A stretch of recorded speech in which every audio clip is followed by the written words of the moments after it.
Today is Father's Day, 2021. It's the day we remember and honor our dads. The first man, Adam, was a father. Noah, the guy who built the ark, had 3 sons who helped him build it. Abraham was the father of 2 great peoples, those we know today as Jews and Muslims. The list of fathers in the Bible goes on and on.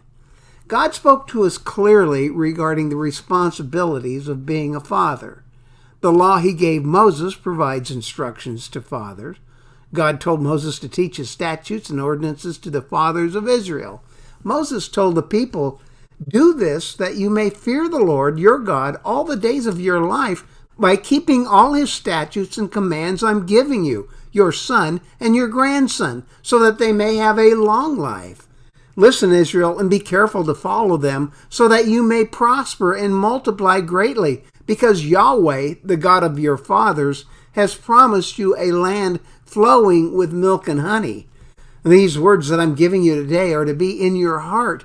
Repeat them to your children. Talk about them when you sit in your house and when you walk along the road, when you lie down and when you get up. Have you ever sat down with your son or daughter to have a nice long chat about the Bible? I certainly hope so. I pray you speak often with your kids about your faith. You will find additional wisdom regarding the responsibilities of a godly father in Proverbs. Train up a child in the way he should go. Even when he grows older, he will not abandon it. For whomever the Lord loves, he disciplines, just as a father disciplines the son in whom he delights. Jesus, too, emphasized the father's role. He compared it to how God faithfully provides for us. He said, "What man among you, if his son asks for bread, will give him a stone? Or if he asks for a fish, will give him a snake? If you then, who are evil, know how to give good gifts to your children, how much more will your Father in heaven give good things to those who ask him?" A friend of mine, Jerry Kovacs, told me the story of his father, Frank Kovacs. Frank was an immigrant who brought his family to America from Argentina in 1963. Frank was a trained aeronautical engineer, a mechanic who could fix just about anything with his hands. But because he spoke so little English, when he got to America, Frank couldn't land a job in his field. So, instead, he took a job as a baggage handler with American Airlines. And he worked that job faithfully for the next 35 years or so, to the day he retired. Frank and his wife Judy had 3 kids, a boy and 2 girls. His children, now adults, all told me how extremely grateful they are to their father for his selfless love for them and for his many years of self-sacrifice and hard work. Frank put all 3 through college, often pulling double shifts to do so. Eventually, they completed not only college, but graduate school. Today, his son Jerry works in scientific research. His middle child, Cecilia, is a professional marriage counselor, and his younger daughter, Carol, puts bad guys away as a prosecuting attorney. That's quite an accomplishment for an immigrant from Argentina, only in America. I hope and pray that we who are 2nd and 3rd and 4th generation Americans never forget that ours is a nation of immigrants. All of us have roots elsewhere. Even American Indians, if you go back far enough to the Ice Age, are said to have migrated here. Frank and his wife represent the best of American immigrants. They came to the USA to pursue freedom and opportunity, and they brought with them the courage and positive attitude and the work ethic to be both successful and prosperous. Frank Kovacs was the sort of father the Bible teaches us men to be. With God's hand of blessing on him, he made a life for himself and his family. I pray God's hand of blessing is on you as well. To each of you gentlemen watching today, I wish you a very happy Father's Day. Turn with me now in your Bible to Judges chapter 3. Our study today is about the descendants of 2 fathers. They also happen to be brothers. Their father was a man named Abraham. You may have seen some of the news this week. More violence in Israel. Israeli jets struck 2 targets early Wednesday. Both were Hamas military compounds in Gaza. These attacks were in retaliation for a series of incendiary balloons launched by Hamas. The balloons caused dozens of fires on Israel's southern border. The fighting has been escalating again due to rising tension throughout the region. To understand this seemingly endless conflict, let's take a brief history lesson. The Jewish people in Israel today, and most Christians in America, argue that the land we call Israel was promised to them by God through Abram, whose name God later changed to Abraham. Abram took his wife Sarai and his nephew Lot and all their possessions which they had accumulated and the people which they had acquired in Haran, and they set out for the land of Canaan. So they came to the land of Canaan. Abraham passed through the land as far as the site of Shechem to the oak of Moreh. Now the Canaanites were in the land at this time. And the Lord appeared to Abram and said, "To your descendants I will give this land." So he built an altar there to the Lord who had appeared to him. Abram's wife Sarah had a son late in life whose name was Isaac. Isaac had a son named Jacob. God later changed the name of Jacob to Israel. Israel had 12 sons by 4 women, his wives Leah and Rachel, and his concubines Bilhah and Zilpah. The 12 sons were, in order of birth, Reuben, Simeon, Levi, Judah, Dan, Naphtali, Gad, Asher, Issachar, Zebulun, Joseph, and Benjamin, all of whom became the heads of their own families. Their descendants became the 12 tribes of Israel. Jacob unwisely showed favoritism to Joseph. You recall the story of the coat of many colors. It was produced as a musical on Broadway years ago, Joseph and the Amazing Technicolor Dreamcoat. As a result of his dad's favoritism, his brothers sought to murder Joseph, but instead they sold him into slavery. Enslaved in the land of Egypt, God blessed Joseph. He rose from slavery to become the second most powerful man in the land, serving his boss, the Pharaoh. Years later, to escape a severe drought in Canaan, Joseph's brothers came to Egypt. They did not at first recognize Egypt's powerful leader as their brother. In a very touching story, Joseph revealed his identity and forgave his brothers for having sold him into slavery. "You meant evil against me," he told them, "but God meant it for good." And so Joseph's brothers and father moved to Egypt. When they arrived, they and their families were 70 in number, but within 4 generations living in Egypt, they increased to 600,000 men of fighting age. The Pharaoh of Egypt at that time became worried. He considered the Jews a potential enemy. In an effort to control their increasing numbers, he ordered the death of all male Hebrew newborn children. Fearing the Pharaoh's order, a woman from the tribe of Levi hid her child by placing him in a woven basket. She cast him afloat on the Nile River. Eventually, he was discovered by an Egyptian princess, the Pharaoh's daughter. She gave him the name Moses. Being a Hebrew baby, the princess wished to assign the task of raising him to a Hebrew woman, and the mother of Moses was selected. With God's help, the infant and his mother were reunited. Years later, Moses, under God's direction, became the leader of the Israelites. He famously told the Pharaoh, "Let my people go." Pharaoh refused.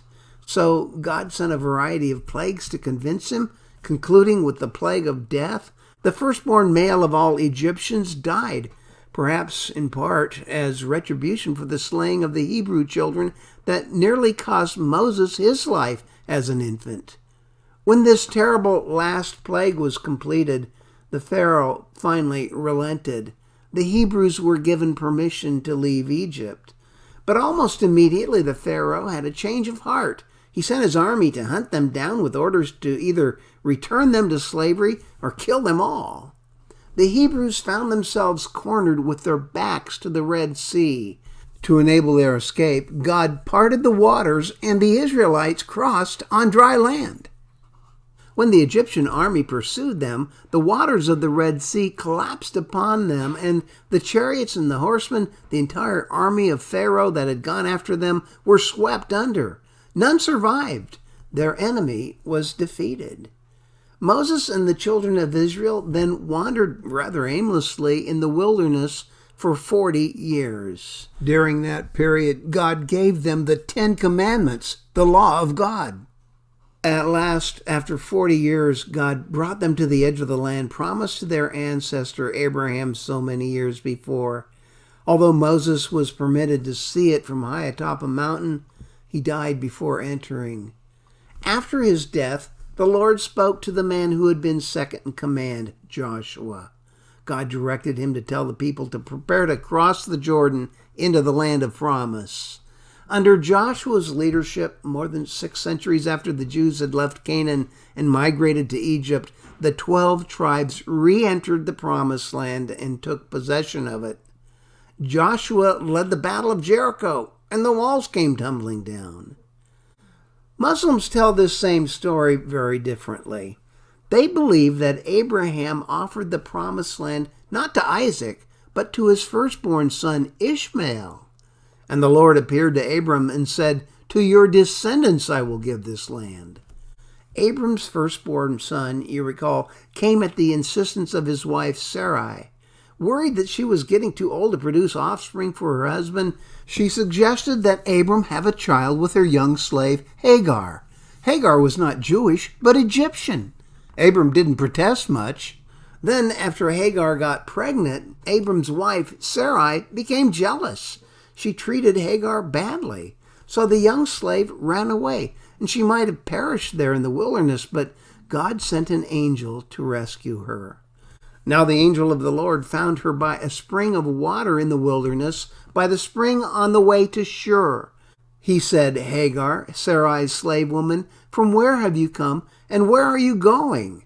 And she said, "I'm fleeing from the presence of my mistress Sarai." So the angel of the Lord said to her, "Return to your mistress and submit to her authority." The angel of the Lord also said to her, "I will greatly multiply your descendants so that they will be too many to count." The slave girl's son was given the name Ishmael. Abram's second son, Jacob, came 13 years later. Of course, in ancient culture, the firstborn son was generally given the inheritance of the father. Since Muslims trace their ancestry to Ishmael, to their way of reasoning, this makes them God's chosen people, not the Israelites. They were 2 brothers. Jacob fathered 12 sons whose children became the Israelites.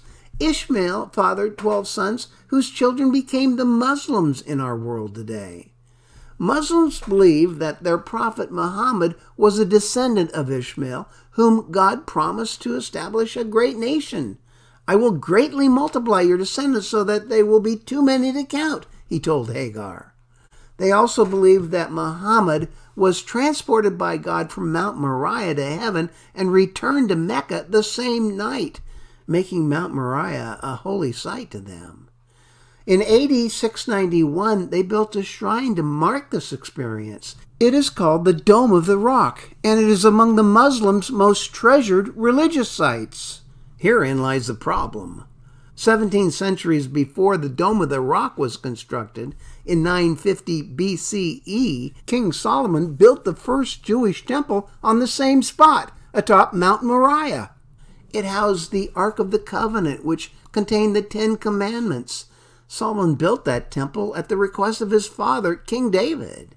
It was a magnificent temple, but it was destroyed by the Babylonians in 586 BC. It was rebuilt on an even grander scale when the Jews returned from captivity in Babylon. This second temple was standing when Jesus was alive, but as Jesus himself prophesied, that temple was also destroyed, this time by the Romans in AD 70. However, the Bible foretells that the temple will be rebuilt one more time. Prophecies found in Ezekiel give the precise measurements of the rebuilt temple, and prophecies in Revelation chapter 11 foretell that the courtyard outside the sanctuary will be given to the nations, and they will trample the holy city for 42 months. 3.5 years, 1/2 of Daniel's 70th week of years. And Jesus himself prophesied concerning the rebuilt temple.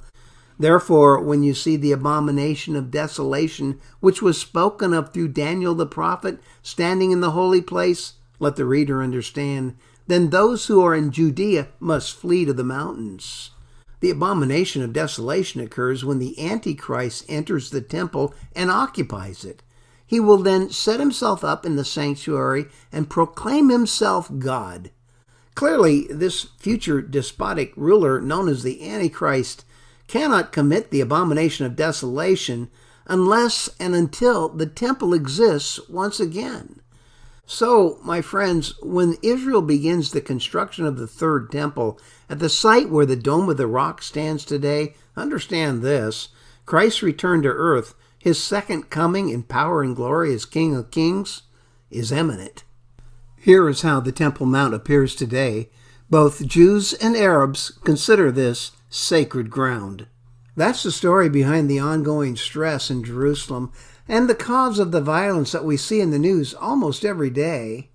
So, when President Donald Trump announced that the U.S. would now officially recognize Jerusalem as the capital of Israel last December, it sparked an uproar among many world leaders.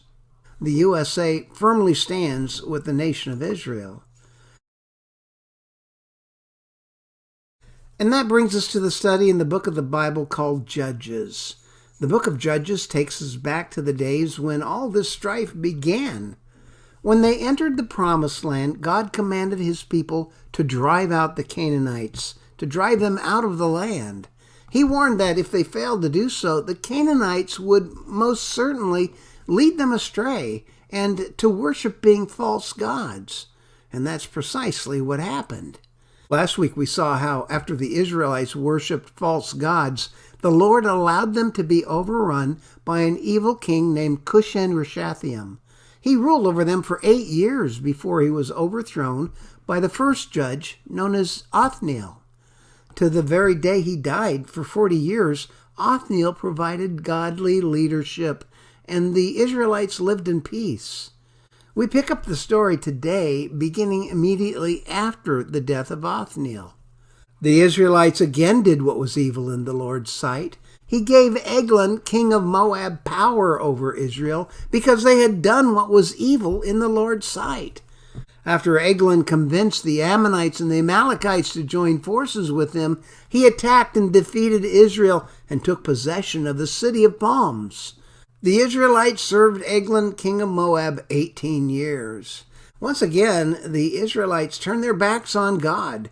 Notice that this time, instead of being enslaved 8 years, they serve Eglon, king of Moab, 18 years. It's as though God added an extra decade to their sentence for bad behavior. The Bible says that the Israelites did evil in the Lord's sight. What exactly does that mean? Well, we needn't look back very far to see it defined. Look at verse 7. The Israelites did what was evil in the Lord's sight. They forgot the Lord their God and worshipped the Baals and the Asherahs. As I've said before, anything that comes between you and God is sin. In this case, the Hebrews worshipped the gods of the Canaanites, known as the Baals and the Asherahs.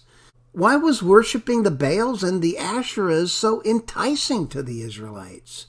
Well, Baal was the most highly worshipped god of the Canaanites. The idol was usually cast iron in the form of a bull or a male figure. He symbolized strength and fertility. Asherah was Baal's female consort. Here's one from the period made of fired clay. Asherah was the mother goddess. In times of famine, the Canaanites believed Baal was angry with them, and Asherah was withholding rain as punishment. We mustn't forget who's behind these false gods, none less than Satan himself. Jesus told us this about our adversary, the devil. He was a murderer from the beginning, not holding to the truth, for there is no truth in him. When he lies, he speaks his native language, for he's a liar and the father of lies. Do these false gods have power? Indeed they do. Satanic power.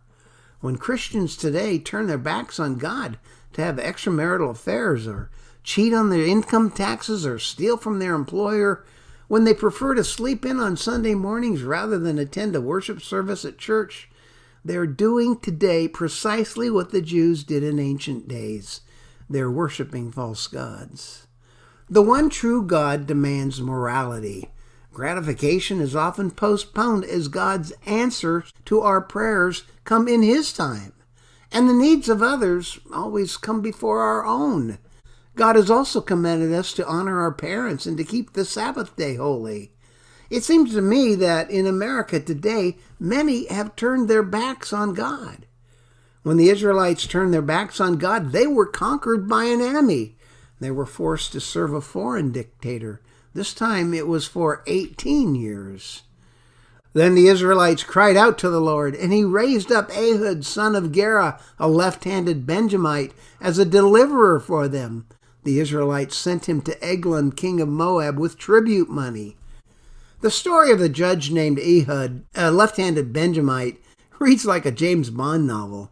It tells of a man who goes undercover to assassinate an evil despot. Ehud made himself a double-edged sword 18 inches long. He strapped it to his right thigh under his clothes and brought the tribute to Eglon, king of Moab, who was an extremely fat man. When Ehud had finished presenting the tribute, he dismissed the people who had carried it. At the carved images near Gilgal, he returned and said, "King Eglon, I have a secret message for you." The king called for silence, and all his attendants left him. The evil king is intrigued by the secret message Ehud has for him. Ehud appears to be unarmed. The king can see that Ehud's right hand holds no weapon, nor is any sword dangling from where it should normally hang, strapped to his left thigh. That's where a right-handed man would carry it. So the king does not fear him. He sends his attendants out of the room. Then Ehud approached him while he was sitting alone in his room upstairs where it was cool. Ehud said, "I have a word from God for you." And the king stood up from his throne. Ehud reached with his left hand, took the sword from his right thigh, and plunged it into Eglon's belly. Even the handle went in after the blade, and Eglon's fat closed in over it, so that Ehud did not withdraw the sword from his belly, and Eglon's insides came out. Ehud escaped by way of the porch, closing and locking the doors of the upstairs room behind him. God used Ehud's uniqueness, his left-handedness, to destroy this evil king. But I think it's fair to ask if God authorized the murder of this man, King Eglon. Doesn't that violate his commandment, "Thou shalt not commit murder"? Well, actually, no, it doesn't violate the sixth commandment. The Israelites were at war with the Moabites. Although cunning and deceit was used, the evil king of the Moabites had enslaved the Jewish people for 18 years. He was strictly a casualty of war. When Ehud's dagger was plunged by this left-handed man into the king's belly, it pierced his intestines. King Eglon's insides came out, meaning that what was inside his intestines also came out and spilled on the floor. The odor must have been horrific. Ehud was gone when Eglon's servants came in. They looked and found the doors of the upstairs room locked and thought he was relieving himself in the cool room. The servants waited until they became worried and saw that he had still not opened the doors of the upstairs room. So they took the key and opened the doors, and there was their lord lying dead on the floor. The king's servants smelled the stench and assumed he was using the toilet. They did not wish to disturb their master. The delay in finding the king's slain body gave Ehud a chance to make his getaway. Ehud escaped while the servants waited. He crossed over the Jordan near the carved images and reached Sarah. After he arrived, he sounded the ram's horn throughout the hill country of Ephraim. The Israelites came down with him from the hill country, and he became their leader. He told them, "Follow me, because the Lord has handed over your enemies, the Moabites, to you." So they followed him, captured the fords of the Jordan leading to Moab, and did not allow anyone to cross over. At that time they struck down about 10,000 Moabites, all strong and able-bodied men. Not one of them escaped. Moab became subject to Israel that day, and the land was peaceful for 80 years. The Israelite army cut off the escape route across the Jordan River. They were able to slay every Moabite who tried to cross over. It was a major victory, and Israel was at last at peace again. Now, some may ask, what's the point of us studying these Old Testament stories about the judges of Israel? Ehud, Israel's second judge, clearly lived at a time much different than ours. He took a radical action that included assassination in order to free his people from an evil king. The death of Eglon is shocking, but the Bible holds nothing back and tells it just as it happened. Why study it? Well, Ehud was a man who took action to correct the error of his nation. They turned their backs on God. We look for parallels in our own age. Have the people of our nation turned their backs on God? Well, perhaps some have. Fortunately, there are also many Christians in America. We are the salt God provided, and we are meant to season our nation. We must speak out against evil and injustice and the inequality that exists in our nation today. Never forget, we are one nation under God. We Christians must take care that the salt does not lose its saltiness, for then it's worth nothing but to be trampled underfoot. How about you? Have you lost your saltiness? When was the last time you took action to correct turning your back on God? Every time you sin, you turn your back on God. Ehud took the action that was necessary. It was painful but essential. Perhaps it's time you took whatever action is necessary to correct the sin in your life. When you do, Jesus Christ assures the victory. The enemies we face are just as real as Ehud's. The battles we fight may not involve armies at war or the assassination of an evil king, but spiritually they are identical. We war against a common enemy, the devil. The good news is this: the war has already been won. Jesus Christ defeated Satan at the cross on a hill called Calvary. We need never fight our skirmishes alone. Jesus is at our side in every conflict. One last thought. When was the last time you allowed God to use your uniqueness in serving Him? Ehud was left-handed, and God used that. You have talents and skills that are unique to you. I pray to God that you use them in service to our Lord. When Christ arose from the grave, He demonstrated His power over sin and death. God is the only help we ever need in life because His Son, Jesus Christ, is already victorious. I'm Rich Mussler, Christian author and pastor of a very small church in Lewisville, Texas. God bless you. Lord willing, I'll see you next week.